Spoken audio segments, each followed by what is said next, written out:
I'm going to be showing you guys how to do basic layout. And so this is for your walls, laying out for floor joists, or your roof system. It can be trusses or rafters. Whatever it is, it's basically the same process. Your spacing might be different, but you're going to be doing the same process. The tools you're going to need to do layout is you need a speed square, you're going to need a tape measure, and some kind of marking device. Now let's get to it. So here's our tape measure. I'm going to show you guys how we're going to mark our layout. So if you remember when we learned about the tape measure back in the tool time videos, we talked about these marks that were in red squares. You can see there's one here. If I slide my tape down, you see that there's one at 32. Where's 32? So every time you see one of those marks, that's a 16-inch. And so what those are for basic layout, for common walls, for common rafter. Basically, most things you're going to be doing 16-inch on center. So every 16 inches, you're going to be putting a stud for a wall, a floor joist, a roof truss, roof rafter, whatever it is, you're going to be doing it 16 inches on centers. And that's why they put these in red boxes, so you don't have to do the math in your head. You go 16, 32, 48, but after that, it's hard to do that math in your head. You aren't used to it. So they do the math for you. The other common layout is 24 inches on center, and that's easy to remember. Instead of inches, you just think of it as feet, so 2 feet, 4 feet, 6 feet, 8 feet. It's easier to count by twos. I'm going to show you guys what do we do when we do 16 inches on center. And so that means you want the center of our stud, let's pretend this is a wall, we want the center of the stud to be on 16. So if we put a mark right here, 16 inch, and then I square that line, I'm going to put a C because this is the center, just for example's sake. So that is the center of our board. The problem is when we go to put on our stud, we can't see the line. We mark the middle and we know the board, that needs to be right in the middle of our board, but since we can't see it, that's hard to do. So what you'll do when you're laying out a wall, you're actually going to mark the 16, you're going to subtract 3/4, because a normal framing material, a 2x4, is actually 1.5 inches wide. Half of 1.5 inches is 3/4. So you're going to put a mark here at 3/4, and then you'll put an X to the side of the 16. And so show it again without a previous mark. We're going to, here's 32, you're going to go back 3/4, and you're putting an X to the side of 32. And so you're always marking the X ahead. Some people might do it backwards, they go 3/4 ahead and go back. Most people you know are going to do it this way. They're going to mark ahead. And so what this does is now when I square this across, the center of my stud is actually here where the X is. And so now I can line up my board with the edge, and I know I'm square, and I know I am perfectly centered then on my mark. Because again, if I didn't, I would have to try to center it on a line that I can't see, and that's impossible if you can't see it. So you mark 3/4 minus, and then X on the side. And so what the X is there to do is to always help you remember which side you're doing. So say, lots of times you're marking the walls and someone else is installing the studs. So if you don't put an X, you just put a line, how's the guy going to know, does the board go on this side or does the board go on this side? And so that's why you always mark the X on the leading side, whichever side you're doing.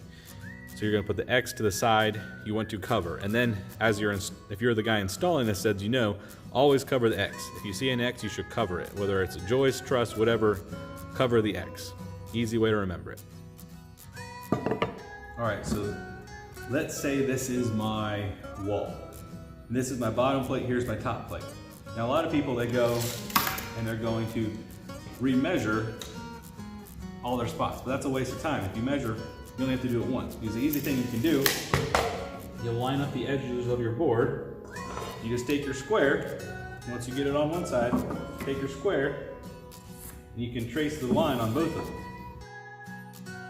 Now my top and bottom plate, let's say for example, they're exactly the same, and I only had to measure one side. That's an easy trick to help you go a little bit faster.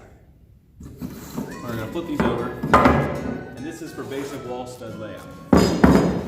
So the thing with walls is usually you're not just having studs. Somewhere there's going to be a door or a window.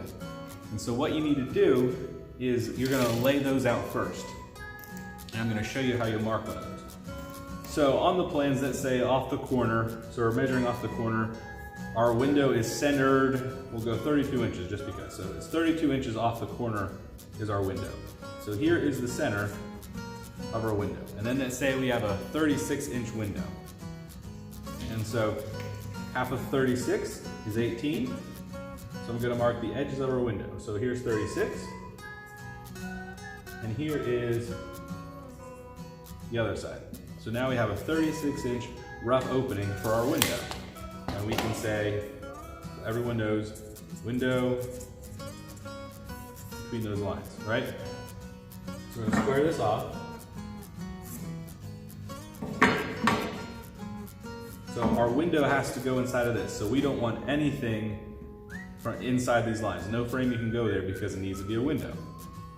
So now what we're going to do, on the side of a window, there's two parts. There is the jack and then there's the king stud.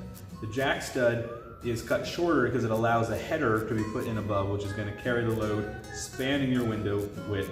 And then there's the king stud, which goes all the way up to the top plate, and all the way up to the top plate, and that's what holds it all together, locking in place.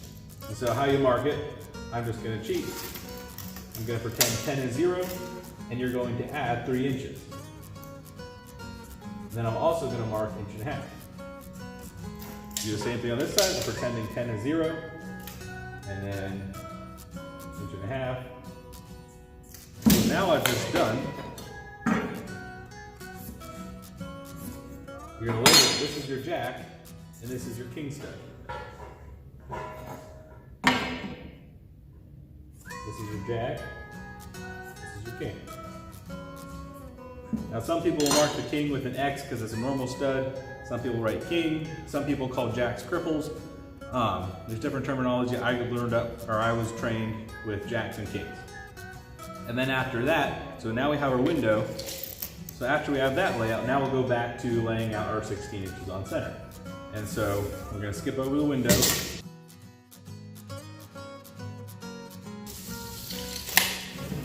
And same thing, if we were to transfer this over, you would just put your square, and you're going to square those lines. All right, I'm going to show you one more thing. Let's say you're laying out the wall, and again, you're not the one building the wall, you're just the one marking it, telling people where it's going to go. And let's say there's going to be a corner, right? Meaning that there's going to be another wall changing directions that's going to head this direction.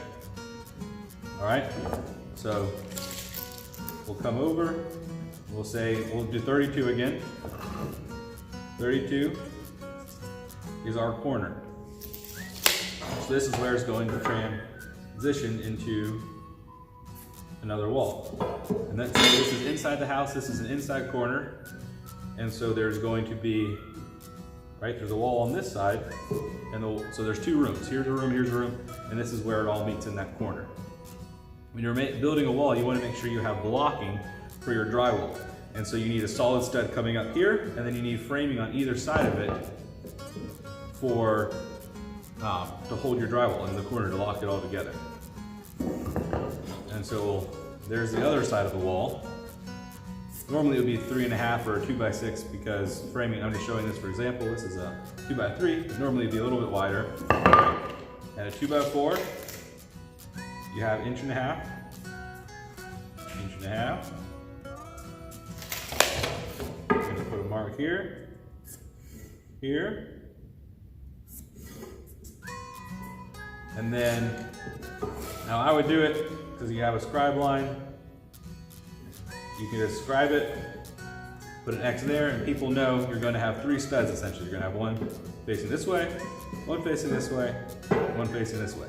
Sometimes people will use scrap pieces that are left over that they cut for this instead of a solid 2x4, but whatever, you need some kind of nailer so that with the wall coming this direction, you have something to nail it on.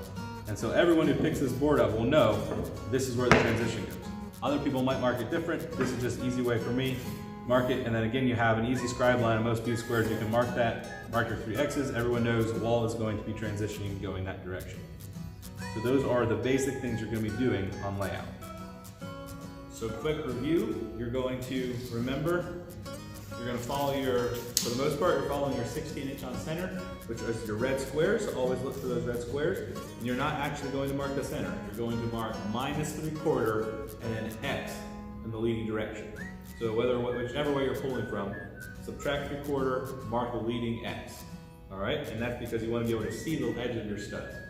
Another thing when you're laying out, you want to mark your doors and windows first, so you aren't putting your framing, your studs layout in your window opening, because that gets confusing. So first thing you want to do is find your windows and doors, mark those, and those on your blueprints are based off the centers. So as I showed in the video, you got to find the center and then figure out your rough opening for the window. And you're going to do Jack, King, and then after you get all your windows and doors laid out, then you're going to go back and do your normal layout, 16" on center. And then also, last tip, remember, you can mark both at the same time. So only pull your measurements once, and then line up your top and bottom plate and just take your square and square it across to the other board. This way it saves you time, it's a lot more efficient, and it'll be perfectly the same. Because every time you pull a measurement, there's a chance of you messing up. So the least times you pull out your tape or doing it based off of previous marks you had, less likely to make a mistake. But that makes it important that the first time around you want to make sure you're accurate, because if you made a mistake the first time and trace it to the second one, you made the mistake twice, right? So make sure you do it really well on one, check your measurements, and then transfer it to the next one, and you are good to go. I hope this helps you understand layout.